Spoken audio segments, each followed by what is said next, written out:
আসসালামু আলাইকুম রহমতুল্লাহি বারাকাতু। চতুর্থ অধ্যায়ে আমরা ঢ কেন্দ্রিক 9টি বর্ণ শিখব। ঢ, ঢাইবিন্দ্র, ট, এ, ঐ, ঞ, চ, ছ, দ। এখন আমরা ঢ লিখব।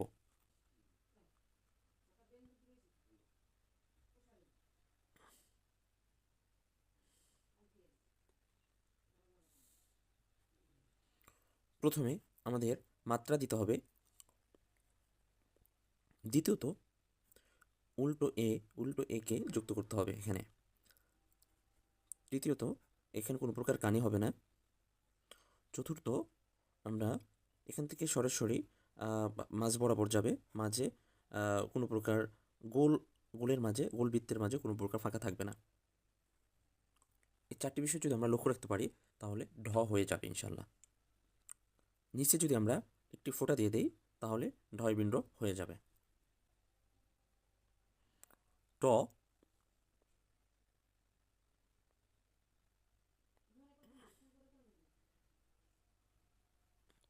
ট প্রথমে মাত্রা, দ্বিতীয়ত পরিপূর্ণ ঢ লিখতে হবে, তৃতীয়ত উপরে একটি মাত্রা যুক্ত করতে হবে, তাহলে ট হয়ে যাবে। এ,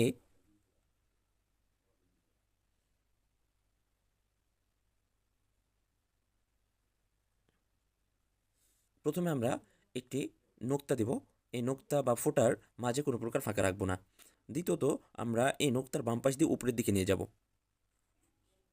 তৃতীয়ত এই উপরের এই কর্নারে বা এখানে আমাদের কোনো প্রকার কানি হবে না।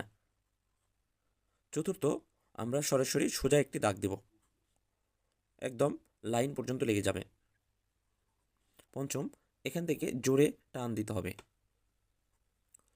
ষষ্ঠ মাঝে ব্রিজের মতো হবে, একটু উঁচা হবে। এগুলো লক্ষ্য রাখলেই এ হয়ে যাবে। ওই,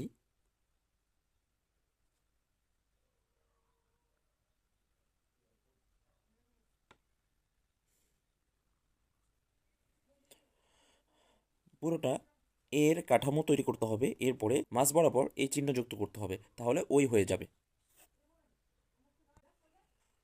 ইও,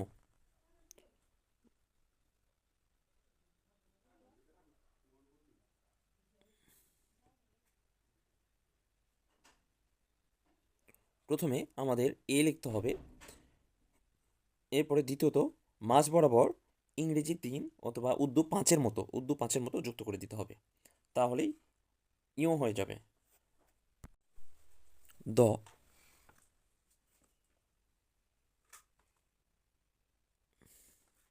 প্রথমে একটি সোজা টান দিতে হবে, এরপর মাঝ থেকে নিয়ে এসে প্রথমে একটি সোজা টান দিতে হবে। এই টানের মাঝ থেকে নিচের দিকে আসবে, এরপরে এখানে কোনো প্রকার কোণা হবে না। চতুর্থ একটি রেপের মতো উপর দিকে টান যাবে। পঞ্চম এখানে কানি হবে। ষষ্ঠ এখান থেকে সরাসরি একটি আকারের মতো টান দিতে হবে, যেটা একদম লাইনের নিচ বরাবর চলে যাবে। এই বিষয়গুলো আমরা লক্ষ্য রেখে যদি আমরা লিখি তাহলে দ হয়ে যাবে ইনশাল্লাহ। চ,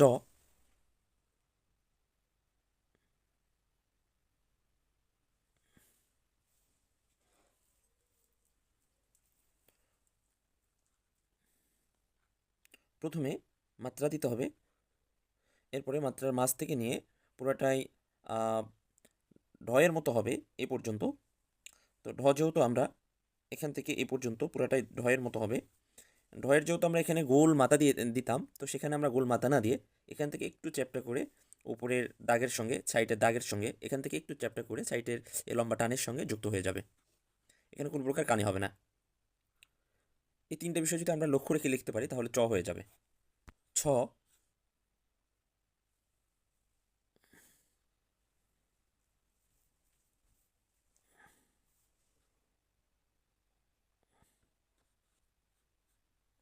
ছ প্রথমে একটি মাত্রা দিতে হবে, এরপরে দ্বিতীয়ত ছোট্ট একটি চ লিখতে হবে, তৃতীয় হয়ের যে টানটি রয়েছে এই টানটি যুক্ত করে দিতে হবে, তাহলে ছ হয়ে যাবে।